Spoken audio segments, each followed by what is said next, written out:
Hello everyone, JD here. This presentation is entitled The Federal Judiciary. Let's get started. Objectives. Examine the concept of judicial review, including the process by which the Supreme Court developed this power to rule on cases. So really, judicial review is about determining the constitutionality of any law that someone challenges. Discuss some landmark Supreme Court decisions. When we use the word landmark, we're talking about notable, ones that people are familiar with the names of the case, right? Next, identify the different federal courts, including the three major layers: district, appellate, supreme. Differentiate between the different types of law, that will be criminal and civil, and multiple levels of the judicial system, like your state and federal levels. And lastly, explain the process by which justices choose the cases they will hear when the court is in session, because they get to decide. Thousands get appealed. They look at 100 to 150, and the court is in session, the Supreme Court that is, from October through June. There's the United States Supreme Court. Never been to the nation's capital? Please make it a point to visit at least once in your lifetime. Here is some survey data. Americans' views of the Supreme Court by political affiliation. Do you approve or disapprove of the way the Supreme Court is handling its job? This is the percentage of people who approve. You'll notice there's a difference between Republicans, Independents, and Democrats. If you'd like to learn more, click on the hyperlink in the bottom right-hand side of the screen in the slides. Okay, setting the stage for judicial review. Judicial review, remember, is the court's ability to determine the constitutionality of a law that someone has decided to challenge. Now, we have to take this back. We have to go back to the early republic. And by that, I mean President Adams and then eventually the following president, President Jefferson. We have a political struggle of sorts between the Federalists and the Jeffersonian Republicans. And that's going to also spill over into the court system, because remember, as much as people would like to believe that courts are not political institutions, I'm here to tell you that they very much are, for multiple reasons. I will say this much. These folks, and by these folks I mean the justices, whether you serve at the district, appellate, or Supreme Court level, they are chosen by political actors. For example, or just to further explain, I guess, the president nominates, Senate has to confirm. So these folks are people that we vote for, and they get to make decisions as to who's going to end up, right, in these positions. And so that is very much political. It's a political process by which a judge is going to get the position they'll serve in, right? And also, let's not kid ourselves. These judges are human beings. Folks have ideological biases, right? So let's get into this. Federalists passed the Judiciary Act of 1801. That is the Judiciary Act of 1801. Sharply increased the number of federal, district, and appeals courts and created new judgeships. The goal here is to pack them with Federalists. Because remember, if you're a president, you're going to choose people who think similarly to yourself. And then if they're going to get confirmed, there's got to be people serving in the Senate who are going to agree with the choice that you've made, right? So there's a partisan purpose here. The partisan purpose, remember, when you hear the word partisan, think partisanship, think political party, because that's what it is. That's what we're talking about. And people who are members of parties, if you think about it, not everyone who's a Federalist or a Jeffersonian Republican is going to agree on every issue or have the same position on every issue. But they're going to be in the same ballpark as one another, the respective parties. And so if you're a Federalist, you're going to choose people who look at the issues through the same lens or similar lens to yourself, right? Because then they're going to rule on cases that are going to reflect what you believe in. So that's important to mention. Provision that shrank the size of the Supreme Court from 6 to 5 members, but after President Adams filled the current Chief Justice vacancy. The person who's going to get the Chief Justice position is going to be John Marshall. Would have denied the new Democratic Republican administration the right to appoint a justice for a long time, if ever. Because you can expect people to stick around for years. By years, I mean it could be decades, right? President Adams nominated and Senate confirmed John Marshall as the new Chief Justice, as I mentioned. And so you're picking someone who's going to be in that role for years to come, which means they're going to have influence over how cases get ruled on. Now, they don't get to be the sole decider on any case that comes before them, but they're going to have influence over other people, right? Soap opera about the personal foibles and ambitions of politicians. President Adams needed help processing appointments. He asked the new Chief Justice to stay on briefly as Secretary of State. So John Marshall, before he became Chief Justice of the Supreme Court, served as Secretary of State. And what's interesting here is, right before Adams is going to leave office, because he lost the election of 1800, which means that Thomas Jefferson, who is a member of a different political party, will be coming in to the presidency soon. Up to the very last minutes of his presidency, Adams is still putting together the paperwork, like even as late as 9 p.m., the evening before his departure from office. He's still putting together the appointment commissions for people who are going to serve in the federal courts, right? Marshall left on his desk a stack of signed and sealed Justice of the Peace commissions for the District of Columbia. Apparently, Marshall was in some kind of a rush here, right? And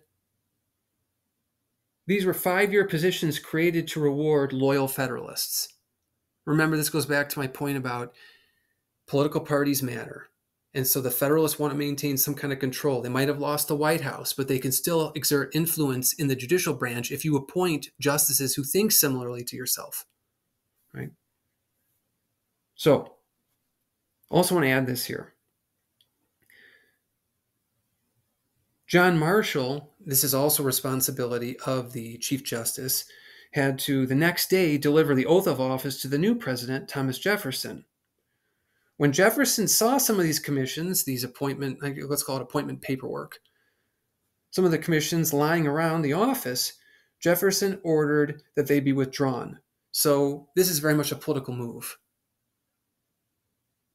right? So if there are official commissions that were drawn up that said certain people were going to get these judgeship positions, Jefferson comes in, sees that they have not been delivered, and says to his people, don't give these to folks, because what will end up happening is if you follow through and deliver the paperwork, these Federalists or these people who are sympathetic to the Federalists are going to end up in these judgeship positions for who knows how many years to come. So don't deliver the paperwork. It's a political move, no doubt, right? Democratic Republicans made clear the intention to repeal the Judiciary Act because they didn't like what the Federalists had done, right? Federalist politicians were urging their recently appointed judges to ignore the new Congress until the Marshall Court could come to their rescue. Because the hope is that if you appointed John Marshall and he'll share some of your views, he'll make decisions that will reflect the interests you have, right? And those judicial opinions will be in your favor. Could Congress abolish courts and thereby remove life tenured judges? There are going to be some serious issues to contend with here, and this is a major question, right? So if somebody says in Congress, we're going to repeal a federal law that had already been enacted, is it possible for that branch to then change the way another branch operates? Because technically, I'll just add this little side note, Congress does have the power to change the federal court system. But the question is, how does that relate here to the Judiciary Act? Could Congress abolish courts and thereby remove life tenured judges? Now, I'm able to say this in the year 2023 when I'm making this presentation. It also applies to 2024 unless anything drastically changes between now and next year. But I do want to add this. This goes back to my point about the early republic. We hadn't even formally established whether or not the Supreme Court had the power of judicial review yet, which is, remember, the ability to determine the constitutionality of a law. So when you're talking at this, I mean, the nation, politically speaking, is still in this stage of infancy. We haven't developed much. Like, you have to go through these growing pains, so to speak, where you're confronted with these challenges where you have to render decisions and determine, well, what can the president or Congress or the judiciary actually do in specific circumstances? And so the question, of course, again, is, could Congress abolish courts and thereby remove life tenured judges? That's got to be determined at this moment in the early 1800s. right? Federalist politicians urged Marshall to defend the party's bulwark, by avoiding any such repeal legislation. The strategy presupposed that the Supreme Court possessed the authority, that is, judicial review, to rule acts of Congress unconstitutional. But the question is that really in Article 3 of the United States Constitution? Is it in there? Because remember, the Constitution is a blueprint for the government. It's going to outline certain responsibilities and powers. But different people have different ways of interpreting what's actually in that document. And then whether or not a certain branch can or cannot do or act in certain ways. Nearly everyone accepted that the Constitution's Supremacy Clause allowed the Supreme Court to exercise judicial review and veto state laws. But an act of Congress? Because remember, okay, we say Supremacy Clause. What that means is, or what that's about, if you look at the United States Constitution, especially is specifically saying that whatever goes on in D.C., any decisions that are made by the federal government, this national authority, supersedes whatever's going on at the state or local level. But the question is, in this particular instance, does the Supreme Court have the ability to actually render an opinion that affects how Congress has operated in passing certain legislation by enacting it, okay?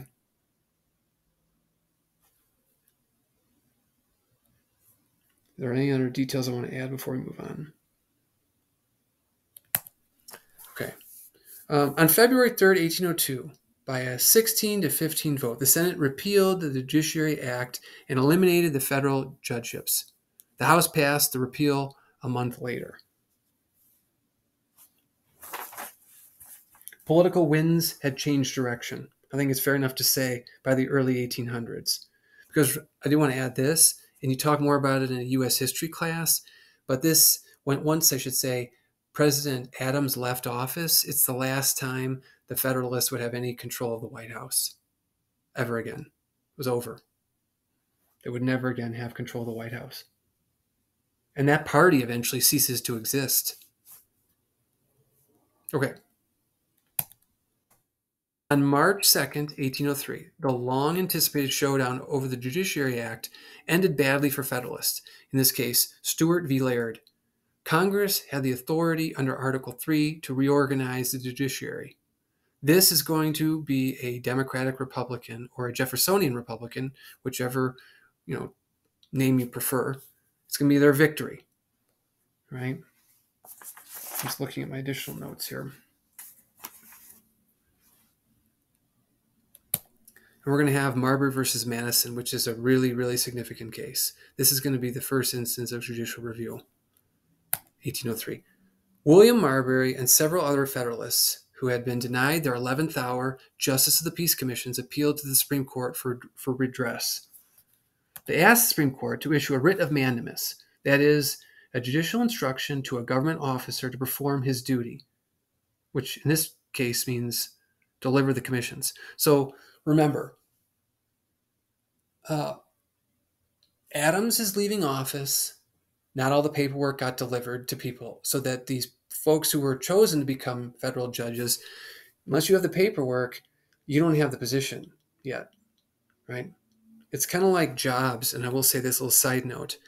Unless you have it in writing and you signed off and there's like a return receipt that your new employer has record of you having signed off, people can take it away from you. And this is a perfect example. If the Adams administration didn't follow through by delivering that paperwork to these people who were chosen to become federal judges, Thomas Jefferson could very easily come in and say, oh, no, we're going to put a stop to this. And that's essentially what happened. Marbury didn't get his paperwork, so he sued. And what he wanted to happen here is he wanted the Supreme Court to force Secretary of State Madison, who will later go on to become president, force Madison to give him his court assignment. That's what the writ of mandamus would be. And he's going to call upon a Judiciary Act of 1793 to make this happen. Right? So deliver the commissions, in other words, the appointment paperwork. Marshall answered that the Supreme Court didn't have jurisdiction to hear the case. reasoning would have far-reaching consequences for the balance of power. Remember, balance of power, talking about the three different branches. What else do I want to add in here? Okay, a couple other items. Article 3 of the Constitution explicitly lists cases within the Supreme Court's original jurisdiction, and a writ of mandamus isn't one of them. By cases, we're talking about cases of original jurisdiction are those that can be brought directly to the Supreme Court without going through some lower court first. Right? And Article 3, when we're talking about articles here, we're talking about a portion of the United States Constitution. You got Article 1, which is your legislature or legislative branch. Article 2, which is your executive branch. And Article 3, which is your judicial branch. So when we say Article 3, that's what we're making reference to. Article 3 doesn't give Congress the power to add to the Supreme Court's original jurisdiction because the Judiciary Act of 1789 attempted to add a writ of mandamus. The act conflicts with the Constitution. So part of that law is going to get struck down. This is something else I want to add here. The Supreme Court can strike down an entire law, or it can strike down part of a law. So there's part of the law here, and specifically the Judiciary Act of 1789, that is problematic. Okay.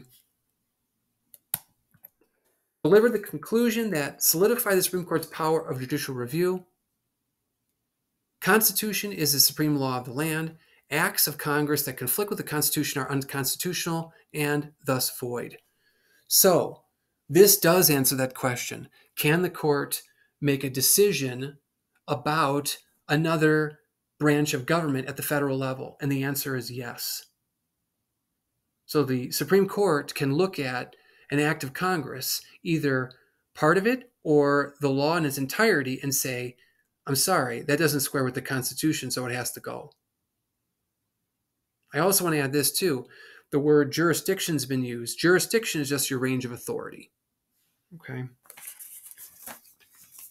So, 3 eras of the court's judicial review. And I will say this. When we talk about eras, there are going to be unresolved questions about the interpretation of the Constitution. And we're going to walk through 3 eras in this presentation. Nation versus state.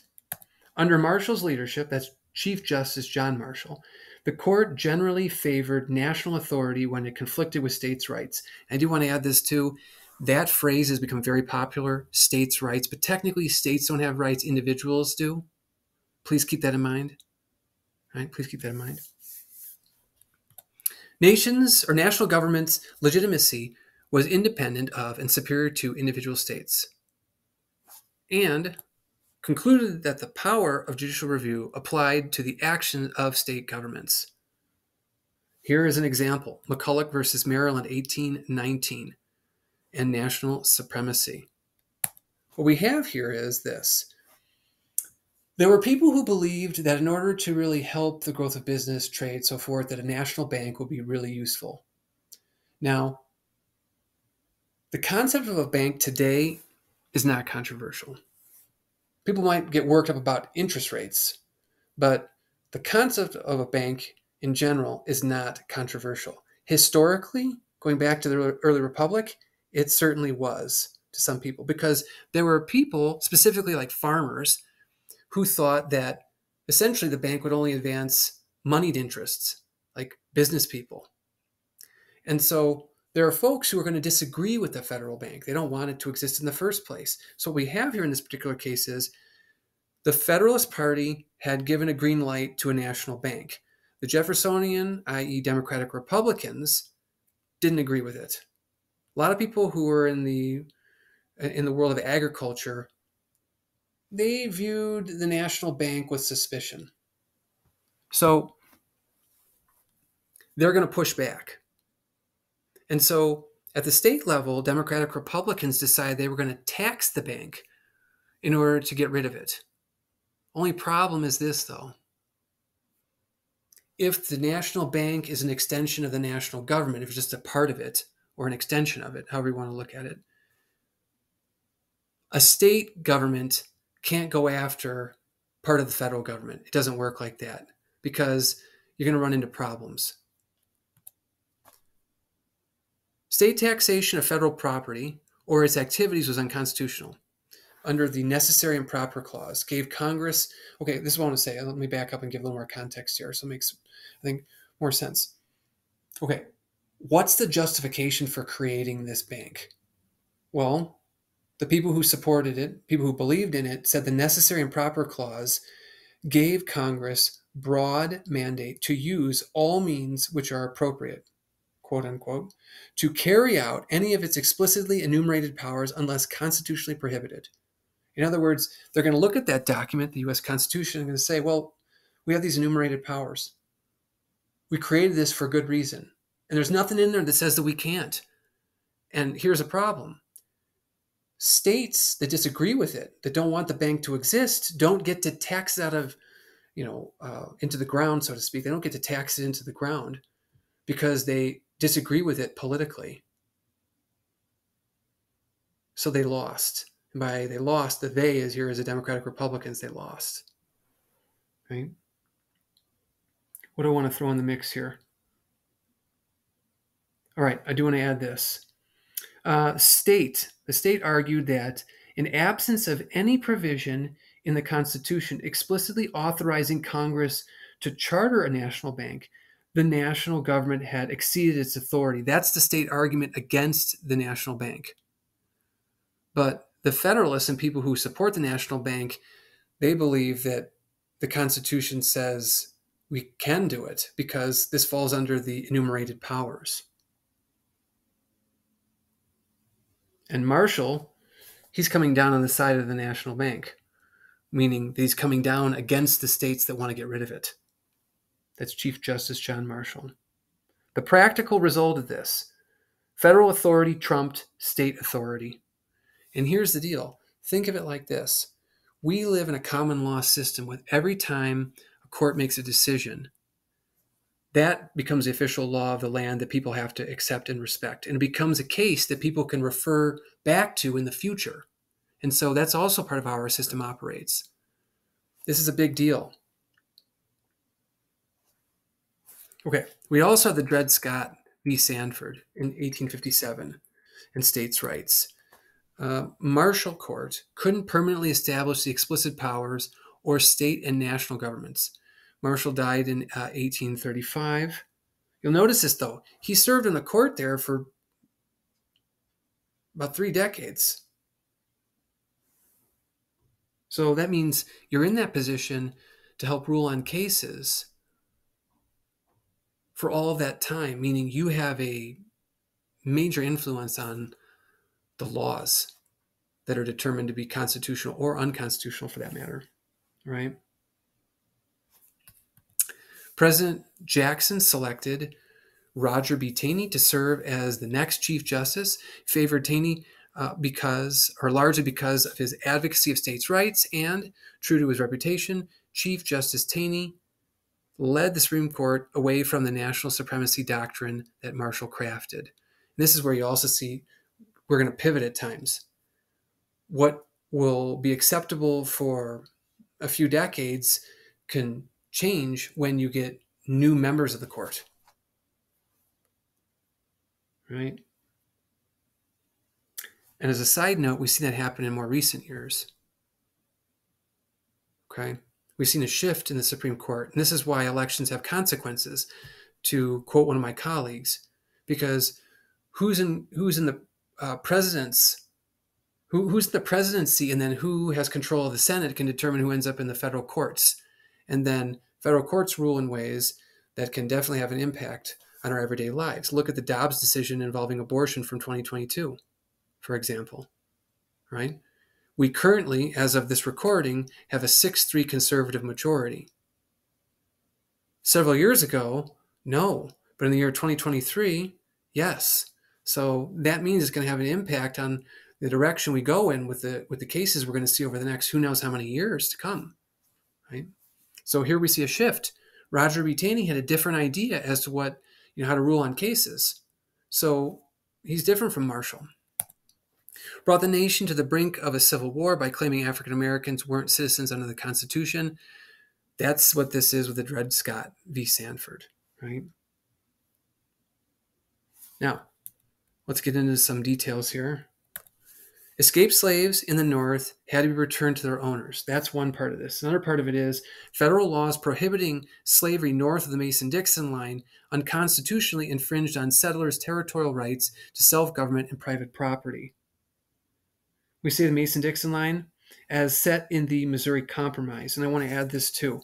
African Americans enjoyed, quote, no rights which a white man was bound to respect, end quote. And any federal law that interfered with the right of an individual to his property, including slaves, was unconstitutional. Of course, this is going to have implications for the lower courts because lower court judges appeared ready to extend the logic of this argument. So this is what I mean when we say we're shifting at this point in time. And remember, when we talk about controversial cases like this, we're not endorsing the ruling here. Okay, this is just a matter of historical fact that is part of helping us better understand how the court functions and the changes that have occurred over time since the advent of the Republic. Okay, regulating the national economy, the primacy of property rights. Look at this. I want to shift to my other. Okay. Framers considered the right to private property fundamental and equated it with liberty. 14th Amendment adopted in 1868 to protect newly freed slaves from repressive actions of the Confederate States. Supreme Court, ample justification for protecting railroads and other businesses from regulation. And this is all going to fall into what's called due process. The 14th Amendment is really, really, really important. I would encourage people to read it because it has some really important sections like equal protection, due process, so forth. Okay.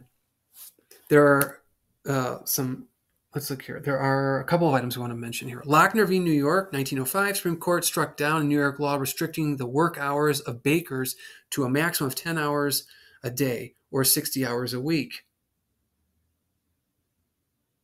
But I'm also going to say this too. The court 3 years later in the Muller v. Oregon case, 1908, they upheld the Oregon statute limiting workday of female workers. So think of it like this. There's this conversation around when you go to take a job somewhere, working for a company.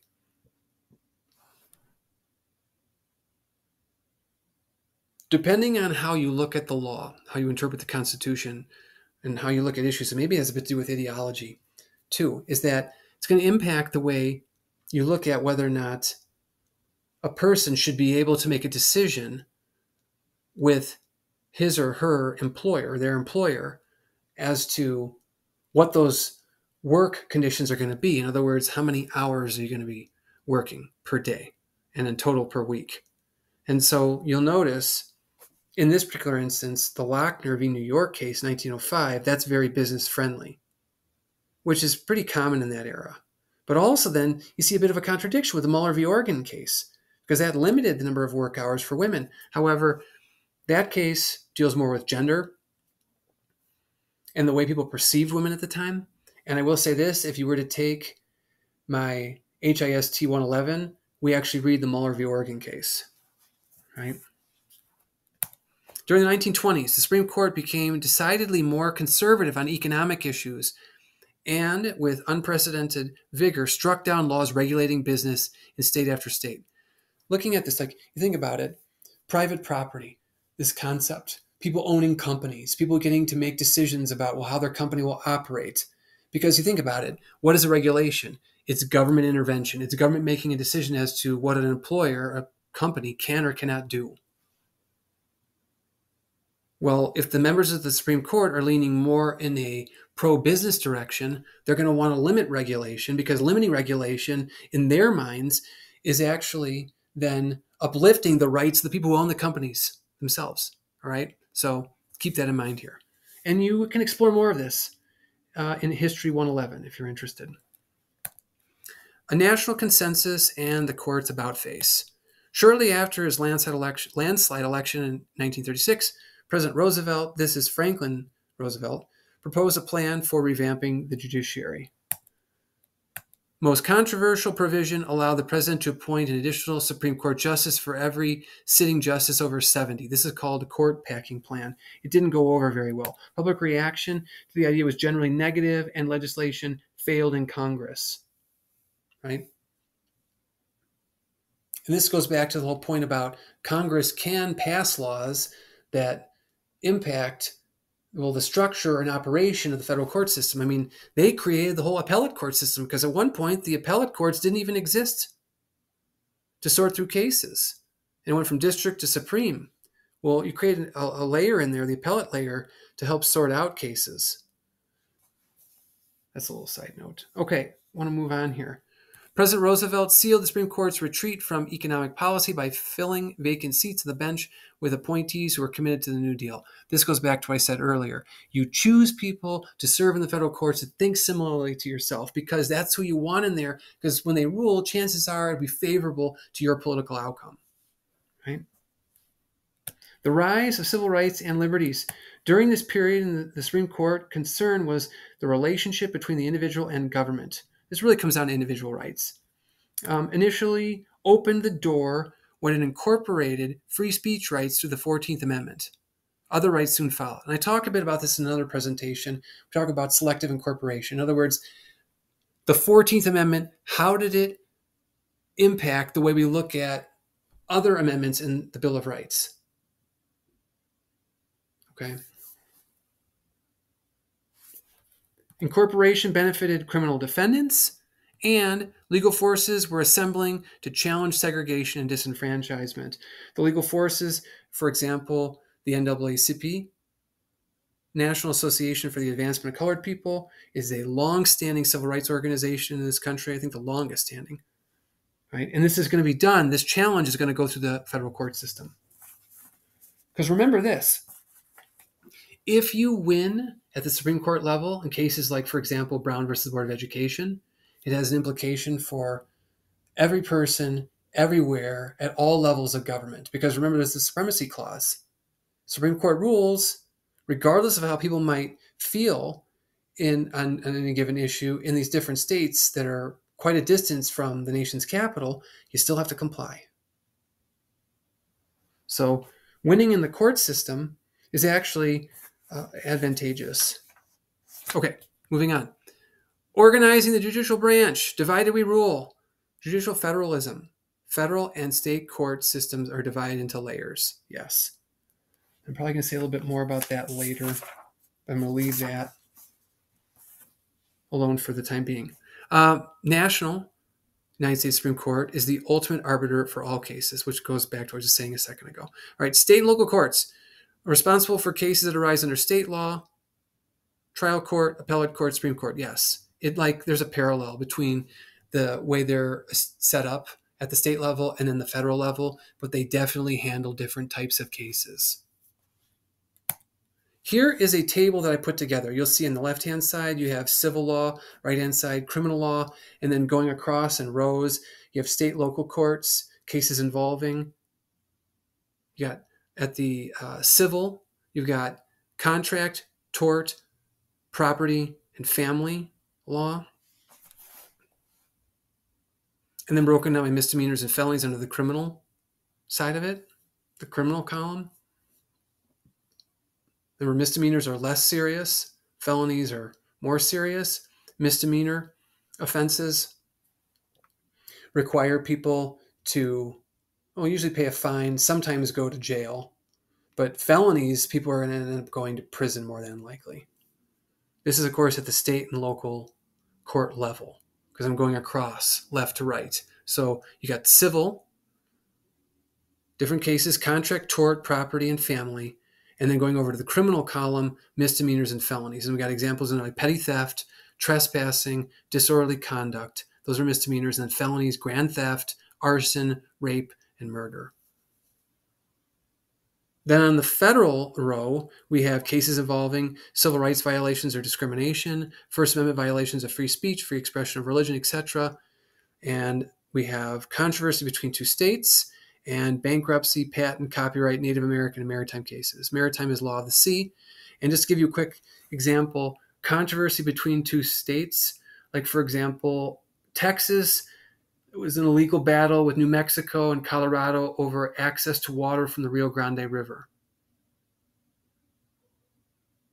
And bankruptcy, it doesn't matter who you are. Anyone who declares bankruptcy goes to federal court for that. Now, if you go over in this row going to the right, then you've got, for federal court, misdemeanors and felonies. Under misdemeanors, you have voter intimidation, trespass on national forest lands, and blackmail. And then you also have felonies, bank fraud and embezzlement. That's usually because the banks are FDIC insured. And then you also have extortion and kidnapping, and also espionage. That's all federal, right? This is intended to help people understand the difference. The federal government is not interested in someone's divorce. That's local court, right? Your local state court business. The federal government is not interested in someone getting arrested out on the street for disorderly conduct somewhere. The federal government is very interested in if you're standing outside a polling place and you're trying to you're trying to send people a threatening message where you want them to vote a certain way for a certain candidate or for or against a referendum or something. You're not allowed to stand outside of a polling place and try to get people to vote a certain way because that's a violation of their rights. And that can end up, you end up being arrested, going to federal court for that. Right? Espionage, it's a federal issue in the criminal matters. So there you go. Please take a look at this. Think about the components of this table. Okay, moving on. Federal courts handle crimes that violate federal laws, issues that involve federal treaties, and handle cases touching on the Constitution, disputes that spill across state lines. As gave you an example with Texas fighting with New Mexico and Colorado for Rio Grande River water. Most cases begin at district courts. We have 94 of those. Then we have an appellate court. There's 13 of those. There's 13 circuits. Now, in the federal district courts, we have one judge. In the appellate courts, you've got 3 judges. Hear a case. The district courts determine the facts of the case, build a record detailing the evidence, apply the law to reach a ruling. And appellate, they essentially look back at what the district court has done. Did they make a correct ruling? Did the district court make a correct ruling? There isn't a jury. There's no cross-examination. They're just reviewing the case from below. Right? United States federal court system. Here's a simple flow chart, and then also a breakdown map to show you where the circuits are. So Nevada is part of the 9th Circuit, with all the states you see there in yellow. Okay, here's also a really great infographic. Unfortunately, the page I took it from, I downloaded it from, is no longer available. I got it from usa.gov, but I keep it because I think it's really, really useful tool for people to read. They want to get a better handle. Right, there's that. Judicial decision making. Selecting cases. All right, I'm going to through this. I do want to say this at the outset. In 1925, when a number of appeals began to grow at an alarming rate, Supreme Court persuaded Congress to change the rules granting access. Over the years, rules have been strengthened in favor of giving the Supreme Court greater discretion to choose the cases it reviews. Yes, they get to choose. Most cases get rejected. And by most, I mean, let's just say this much. Thousands get appealed. They look at 100 to about 150. So if you do the math on that, you got a slim chance your case being called up. But you can increase the chances because there is, political science research that indicates that when amicus briefs are filed by people who are not parties in the case, but they're outside of the case itself, However, they're interested in the outcome of the case, people will file amicus briefs encouraging the Supreme Court to please call it up for review.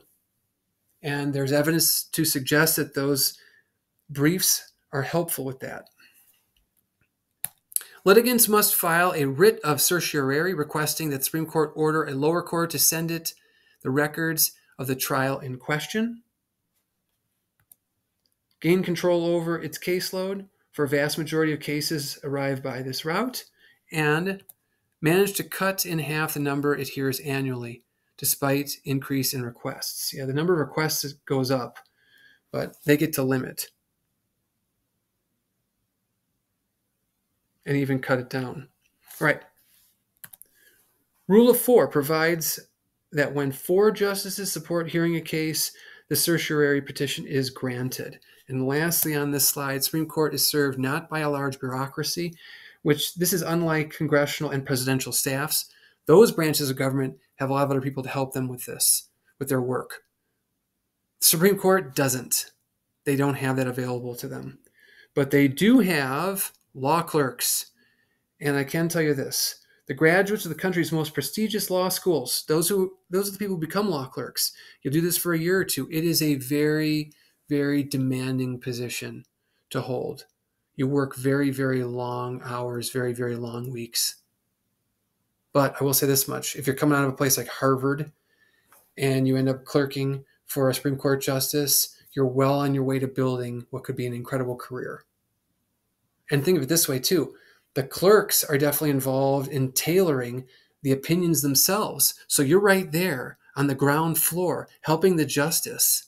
You're doing the research and putting it together. I mean, you're getting to do some invaluable work. I mean, that's an amazing position. That's just, I mean, I can't even imagine how incredible it is, that opportunity. Each justice can hire up to 4 of them. But keep in mind, 4 might sound like a lot, but it really isn't, considering the number of cases and all the research you got to do, and then writing the opinions. The opinions can be hundreds of pages long. I mean, that's a lot of work that needs to get done. Okay. Justices take a hard look at each petition before promoting it to colleagues. Now, here are some questions they're going to ask themselves.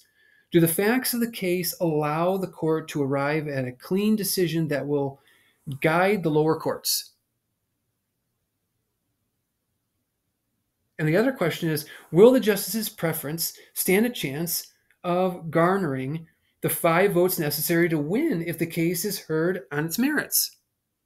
These are important questions. Right?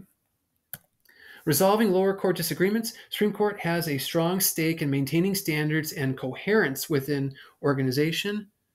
Are there ambiguities? Are there conflicting decisions? Taking cues from others, Supreme Court allows interested groups not party to litigation to submit amicus curiae briefs. I already mentioned this, amicus briefs. The amicus brief means you're a friend of the court. And they do appear to have an influence according to political science research, statistical analyses, all right? There seems to be something going on there. And not surprising. I'm not at all surprised by it. Okay. Doctrine. Policymaking by the court.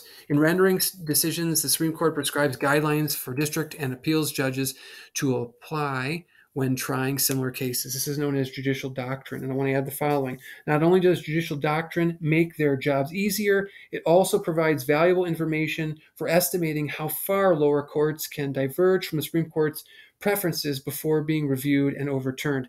Because I got to say this, lower courts don't like being overturned. Judges working in lower courts. Right? Then we have what's called procedural doctrine. Governs the way that lower courts should do their work. Stare decisis, which in Latin means let the decision stand. Directs the lower courts as well as the Supreme Court itself to follow established precedent. Precedent is a decision in a previous case to decide the current case. Right? Can't strictly determine outcome of many cases because new and unusual circumstances arise from which existing doctrine offers little guidance, or doctrine may be ambiguous, perhaps reflecting uncertainty or disagreement among members of the Supreme Court. Identify who may initiate cases in federal court. Only litigants who are directly and adversely affected by the disputed action have a right or standing. There's got to be a personal stake. It cannot be hypothetical. Well, that's what we're going to next. Establish the principle that judiciary would not rule on moot or hypothetical issues. Moot, like, what's the point? We shouldn't spend time and energy on this. Or hypothetical means, well, what if this were to happen? No, it's got to be real to someone out there. In other words, there's got to be a personal stake. Otherwise, no. And the other point I want to add here, too, is this boundary of federalism. Only cases in state courts that raise a constitutional question at the outset may be appealed to the federal judiciary. And also, it has to have gone through the different levels of the state court. So this is procedural doctrine. And really, what that does is it helps provide you with, it's a guide. In other words, here is how the court system operates. People cannot just appeal cases because they want to. You can file an appeal, but there's a really good chance you're going to get denied. I mean, the numbers don't work in your favor to begin with. And if there aren't any, think of it this way, and if there aren't any, I don't want to put it, or if there aren't any, or there are fewer people who are filing amicus briefs or amicus briefs, I've heard it pronounced either way, let's go with amicus briefs, the likelihood of it getting called up is lower, or you have less of a chance there. But depending on what it involves, I mean, judges are going to stick to this procedural doctrine. You got to have rules because they guide your operation, okay? So no moot or hypothetical issues. Let's reiterate. Only litigants who are directly and adversely affected by the disputed action have a right, or have the right or standing. Standing means, well, the court's going to listen to what you have to say, which could lead to a ruling that potentially is in your favor. We talk about standing, right? Okay. Substantive doctrine guides judges on which party in the case should prevail. Interested in identifying standards and general characteristics that will allow a decision to be applied to government policy as well as future cases. Current doctrine often leaves judges with abundant discretion in the lower courts. There's going to be the liberal conservative distinction. We talk about ideological differences, the lens through which someone is going to look at a case. Do you lean left? Do you lean right? And we also want to mention here, way a judge views his or her role on the bench. Restraint or activism. Restraint, absent clear violation of the Constitution or doctrine, they defer to policies emanating from elected branches, which could be a legislature, for example. That's judicial restraint. Then we have judicial activism. Change doctrine to conform with their view of the Constitution in a changing society. And you know what's interesting? We oftentimes have this tendency to associate, not me, but people associate liberalism with judicial activism and restraint with judicial or with conservatism. So I'll say it again. Oftentimes, people have a tendency to associate judicial restraint with conservatism and activism with liberalism, but you technically can be a conservative activist. And there is political science research on that as well. Deciding doctrine. We're wrapping up our last slide here. After the justices express their views on a case and vote tentatively on the outcome in private conference, Chief Justice, if voting with the majority, assigns one of the majority the task of drafting the opinion. Task is not insignificant. Author of opinion voices the majority position and, in doing so, strongly influences the shape of that judicial policy.